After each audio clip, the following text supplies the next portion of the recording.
Suivez-moi s'il vous plaît jusqu'au livre de Job. Travail 28. Soyez patients. Et j'aimerais que vous fassiez preuve de la détermination d'un archéologue pendant que nous étudions cette écriture. Nous recherchons la sagesse. Nous voulons le trouver et nous ouvrons désespérément nos cœurs pour l'accueillir. Es-tu prêt? Sûrement. C'est Job qui parle maintenant. Combien d'entre vous savent qu'il existe une dimension de sagesse qui passe par la douleur? Lorsque vous souffrez au-delà du seuil, il y a une transmission.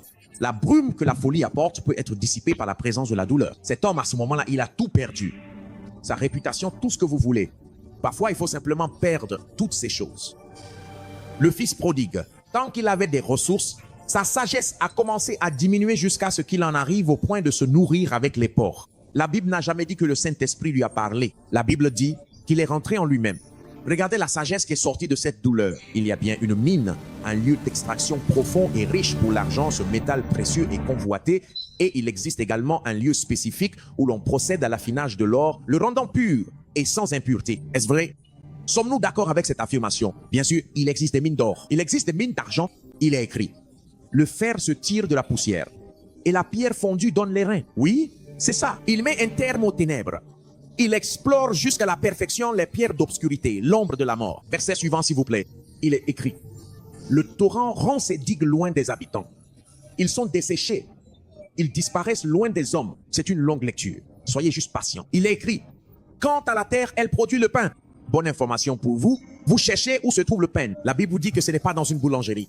Le pain vient de la terre. Cela signifie qu'il y a quelque chose que vous pouvez faire à la terre pour commander et forcer votre part à en sortir. Laissez-moi vous dire ce que cela signifie. Ce n'est pas ici que j'enseigne. Je pensais juste que c'était un point que je ne devais pas laisser passer comme ça. Cette terre ne parle pas seulement du sol. Il s'agit aussi d'hommes. Que le secret de votre pain, ce sont les hommes. Ainsi, lorsque Dieu veut vous donner du pain, il vous amène à la rencontre des hommes. Verset suivant, verset 6. Ces pierres sont un lieu de saphir et il y a de la poussière d'or. Il y a un sentier que ne connaît aucun oiseau. Vous savez jusqu'où les oiseaux peuvent voler? Mais il est dit, il y a un sentier que ne connaît aucun oiseau et que l'œil du vautour n'a pas vu. Les lionceaux ne l'ont pas foulé et le lion féroce ne l'a pas emprunté.